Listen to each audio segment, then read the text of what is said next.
Hello YouTube community. So this is me showing you how to take apart an HP Simple Save external desktop hard drive. Making this video because, quite frankly, I can't find one on the internet on how to take one of these apart. So here it goes. This is a 2 terabyte model. I got it from Staples Business Depot here in the Great White North of Canada, and as you can see, as many people fail to believe, it is not snowing here right now. Lots of people think we live in igloos. We don't. Anyways, so I'm going to take this bad boy apart because the way this particular drive works, actually the way all of the HP drives work, is they're called Simple Save for a reason. They have really straightforward and simple backup software on them. It's so simple that it doesn't back up hidden files. Now that's fine if you're a normal user, but a power user or more of a computer tech likes software that will back up everything. That being said though, this drive makes a great gift to grandparents or anybody who's, you know, maybe even just your regular parents who aren't too savvy with a computer but want their stuff backed up. It'll back up their photos, their music, all the common office formats. Really simply, you just plug it in and it does its thing. Literally, there's no buttons on it. But the way that software works is HP or Western Digital, because they're the ones who actually make this product, have put a partition, a hard drive, and then there's a CD-ROM that it emulates on your computer. So it's going to show up as two drives. Kind of annoying, again, if you're a techie. If you're a standard level user, who cares? And you can't remove it, which is a bummer. Well, in theory you can't remove it. So I'm going to show you how to do that. Basically, like you saw me do, there's 4 screws underneath these rubber flaps. Really simple. They've got a couple of rubber grommets here and at the bottom as well to kind of give you extra protection if you drop it. If you do drop it, hopefully it's off when you do so. I need to stop saying This is the light, whatever you want to call it. It's a clear piece of plastic, and the light's here and it shines through it. Now, I've colored it black and covered it in Avery labels because one person on the HP forums, a Mac user, said that they didn't like how, you know, the light comes out the front, that's fine, but it also glows out the side and comes out the bottom. The side of the thing comes out the bottom, as well as they were saying it comes out the top, which I can find, you know, that's an aesthetic thing. I would expect just the front to light up, but whatever. It's just some people. Oh, and by the way, this doesn't work. This actually makes the light really dull at the front and does not really do anything to block it out here. So don't do it. I'm gonna have to rip those labels off and whatnot. Anyway, so you continue to take it apart. There's, like I showed, a couple of rubber grommets here. They only fit one way. So if you're good with Lego, you can put it back together. If you're not, then you'll have to ask somebody to help you. The drive just kind of wiggles out like so. And as you can see, as I said before, inside you've got a Western Digital. It's a 2 terabyte model. Conventional drives spin at 7,200 RPM. The slower speed ones spin at 5,400 RPM. This is a Caviar Green, so I'm not sure if it's 5,400 RPM or if it's the odd 5,900 RPM that some Western Digitals have gotten into spinning at. You can leave a comment and let me know if you want, but I really don't care. It'd be nice to know, but it's not a biggie. Anyways, and if you enter the serial number and model or whatever on their site, you won't get warranty for it, period. You have to contact HP, even though it is a Western Digital drive, unfortunately.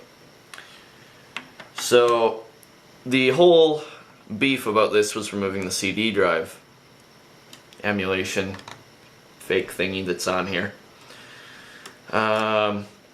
Yeah, the reason they did that is because auto run on Windows will automatically run the software off a CD drive, whereas a hard drive it will not. So I guess that was their intent.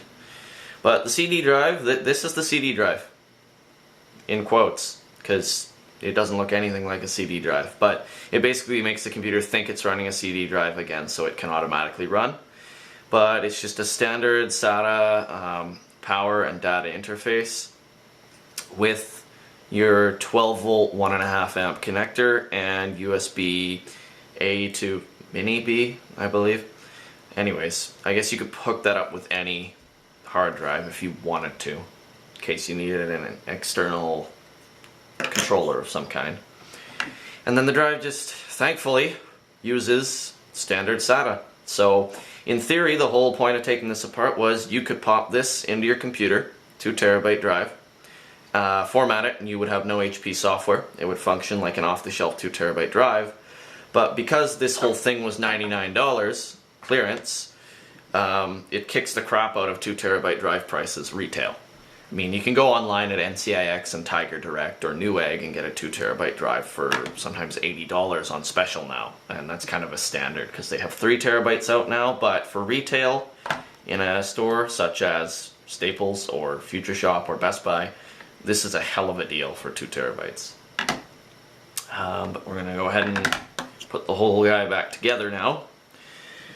Reason why, you might ask, why am I putting it back together if I took it apart and explained how good it is apart because I'm a techie? Because one, I don't have room in my case for more hard drives. It's a media type case, so it's meant to go beside your TV, and there's only 2 hard drive bays. They're full. The other reason is because I quite like the software, even though it is a CD partition and it's annoying, I quite like the software that's built into the chip for power management. Because if you shut down your computer, the drive completely shuts off. It doesn't just go into a low power state, it shuts itself off. If your computer goes to sleep or is idle for 10 minutes or whatever, it goes into a low power state, which is slower spinning than Windows low power state of hard drives. Again, saves a bit on energy, keeps the life of the hard drive up there. Now, getting this back in here looked easy for me. I've taken it apart a few times, but you might have to wiggle it a bit and get it in there because it's quite a snug fit at the bottom with the rubber grommets.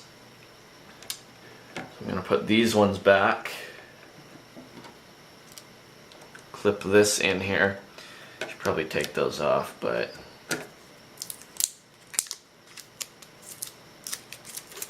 why not? And that, YouTube, is how you remove Avery labels. Not that anyone couldn't figure that out before. This part takes a little bit of, again, maneuvering because the rubber grommets are quite snug fitting. You're gonna have to kind of play with it a little bit to get it to fit in there. Now there's gonna be a lot of comments on that's what she said jokes, but that's what YouTube is all about.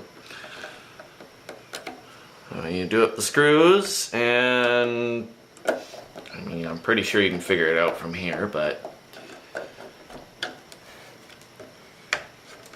do up the screws, and you're back in business.